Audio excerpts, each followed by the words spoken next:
Have you ever been bullied in high school? Ever walked down the main hallway and all of a sudden Bob snuck up behind you and pulled your underwear over your head and proceeded to take as many pictures of you as possible to show to the entire school, neighborhood, and probably the whole country? No? Well, I have. And since God blessed you with eyes and ears, I believe it's time that you put them to good use and listen to my incredibly sad story. Picture this. Back in freshman year, I desperately wanted to make friends because I was a sore loser who lacked any confidence, friends, or happiness. And I'm pleased to say that nothing has changed since then. However, at one point, I met a group of individuals whom people knew as the cool guys, but I only knew them as massive pieces of human shit. Please allow me to present them to you. We have Bob the Dumb, Dumb the Bob, Weirdo Bob, Bob the Female, Bob the Ugly, and last, but definitely not least, Bob the biggest piece of doo-doo. These delinquents have terrorized innocent souls for far too long, and it's time for their tyranny to come to an end. But first, I'm going to need some help.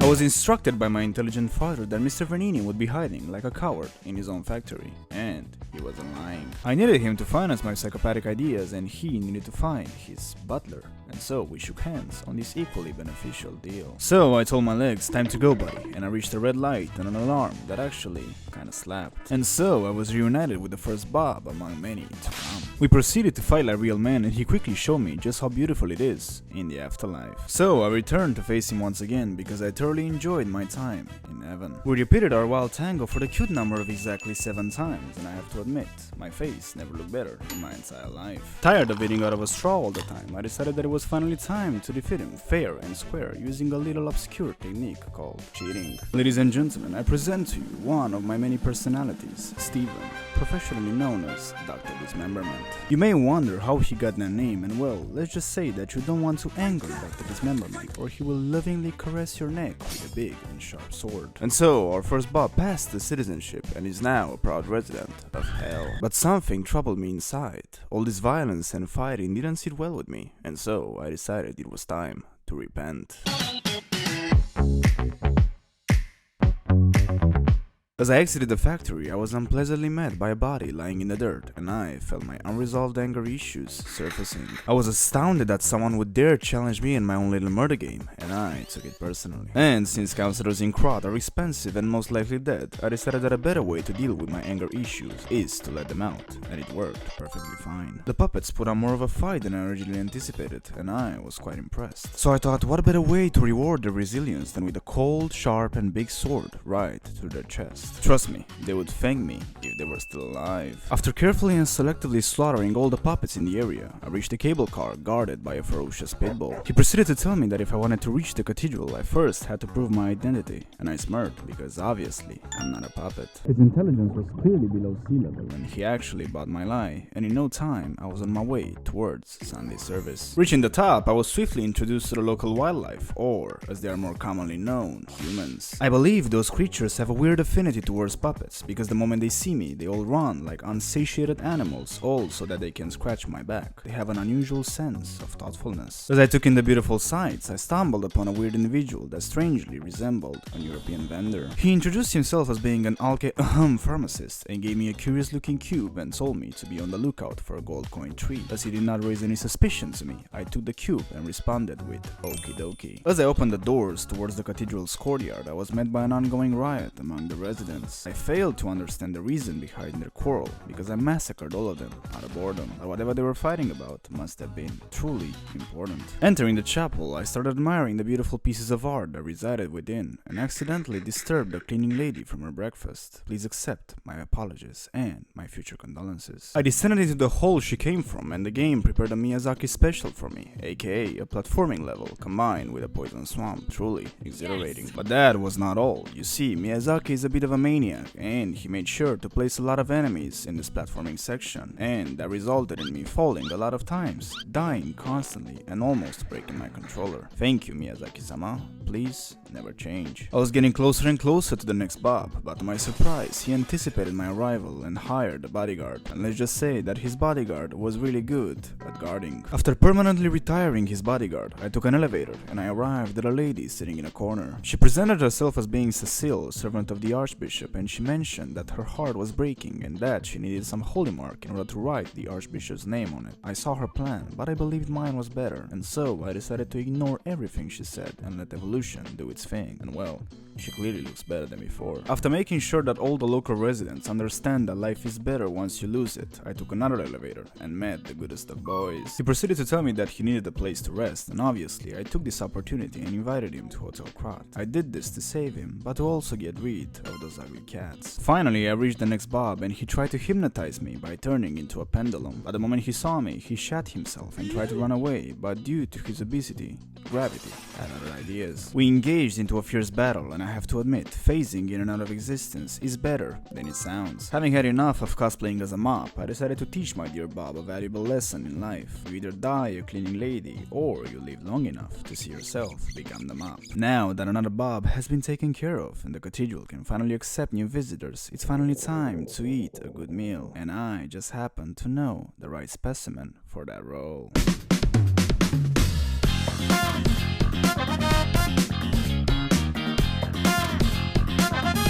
Arriving into a small village, I kindly asked the locals about directions towards the terrorist military organization known as the Black Rabbit Brotherhood, but they didn't respond and looked at me with disgust. My fragile ego could not stand that, so I started massacring everyone, and now they can't look at anything anymore. You are very welcome. The pile of bodies that I left in my wake somehow attracted one of the members' attention, and since his testicles haven't yet descended, he hired a rabbit on steroids to put me in a coffin. Unbeknownst to him, however, was the fact that I was a professional rabbit trainer, and after a few tries, he perfectly understood the Sith command. As I did not already had enough animals in my own little farm, these two clowns awaited me at a stargazer. So I quickly went home and bought myself a nice little outfit so I can blend in with them. They proposed we join forces and take on the Brotherhood together, and like a gullible young puppet that literally just woke up in a train, I said yes. You could say I was born yesterday, but that would hurt my feelings. We ventured forward and met our first enemies, and I was able to witness firsthand their combat capabilities, and let's just say that a blind man in a wheelchair would do more damage than them. After turning every single living being into fertilizer, the clowns eventually returned to their circus, and I was able to face the Brotherhood once and for all. They made quite the first impression when they all came towards me carrying a coffin, and they all posed at the end like Power Rangers from Wish. We engaged in combat, and by the end of it I was able to test the coffin, and it fits like a glove. After switching realms for a few more times, it finally struck me as to why they asked me to come for a photo shoot sometime back.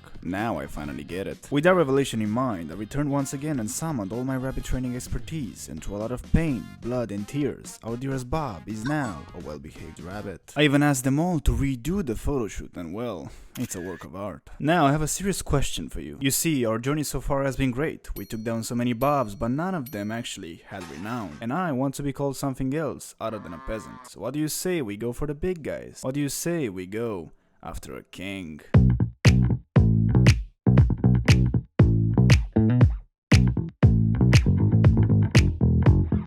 As I opened the doors towards the next area, I was introduced to the gold coin tree our dear vendor was jabbering about, and surprisingly, the tree was actually real. You remember all the times your parents told you money doesn't grow on trees? Well, they were lying to you. After looking around like an idiot for where I was supposed to go, I decided that a better way to do this was to search on Google, and now I'm here. The local wildlife was not too ecstatic to feel my presence, and it saddened me a bit, but I manned up and took a very heartbreaking decision in order for everyone to be happy, and I am radiating. Shortly afterwards, I arrived at a peculiar looking scene, but I realized I was not the first to come to this place because our next Bob was already here. She prepared quite a Shakespearean monologue, but I just couldn't hide my yawning, and somehow gravity stepped in and pushed her down. However, I did catch one thing from all the stuff she told me, and that was the fact that she loved the color red, and like a true gentleman, I managed to get her what she wanted. You could suspect that I was somehow involved in her falling and dying so quickly, but you'll be gravely mistaken, and if I hear one word about this, you'll love red as well. After lovingly tucking her in for a good night's sleep on the cobblestone, I was introduced to a guy calling himself the Gentleman, and he proceeded to kindly ask me to rob his dead wife's body. I can definitely understand what she saw in him. I accepted his proposal for a grave robbing partnership and descended into the sewers to take a long-awaited bath, but the locals said no water for me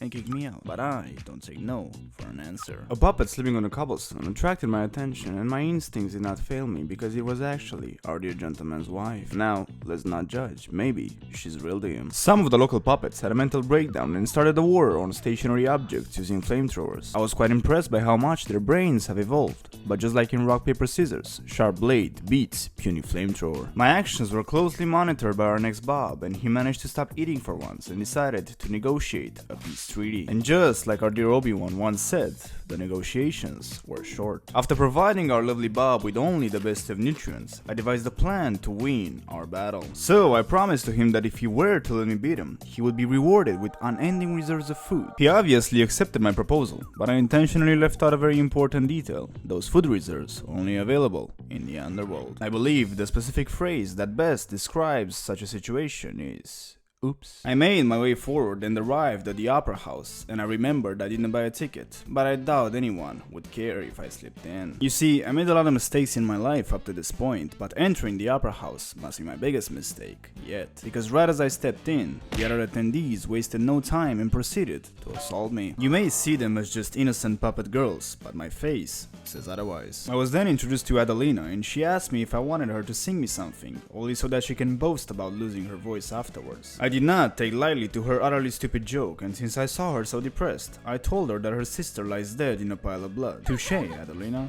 touché. I strongly suspect the opera house hosts Comic-Cons as well, because in my time over there I met a wide range of weirdos. Now that the other guests are making sure the floor is heated, I can finally sit down and enjoy what I didn't pay for. The show started quite promising with a few puppets strangled by their neck, and all of a sudden a light shone and revealed our stars. The abusive father puppet proceeded to tickle the life out of the me puppet and place it into another, and that was it. A flawless masterpiece of a play. All of a sudden the play was interrupted by our last Bob, who sneaked in just so he could show off his new crown. He kindly asked me if I wanted to become his wife, but I refused, and he was not too happy about it. So just like in the European courts of old, he proceeded to beat the living shit out of me into submission. You may believe he's a bit abusive, but deep inside I know he's more than that. So I started peeling down his layers, and I was right. He's a sadistic maniac. I know this looks terrible, but actually I willingly accepted to be part of his TikTok montage of me dying constantly. You never know when I might go viral. With my new trendy look and newly found knowledge that life is a lot better when you have a functional controller, I decided to stand up to all the bullying I endured for the past 2 hours. He may have forcefully made me his wife, but you see, I'm no damsel in distress, and even though my head looks like a squashed lemon, my brain still retained all his movesets, and in no time I was able to enroll him into my new heating services company. I did so well, in fact, that my dear father awaited me outside to personally congratulate me for the massacre I left in my wake up to this point. This is how a true parent should behave. Now that all our Bobs have been freed from their mortal bodies, nature can begin healing itself, and I can finally step outside the house since high school. Rumor has it that the new trend kids nowadays do is gather all the ergo in the world for a weirdo named Simon to become a quote-unquote god, and I just cannot afford to be any different than them. So now that I'm all geared up to blend in with those clowns, would you care to join me on an ultimate journey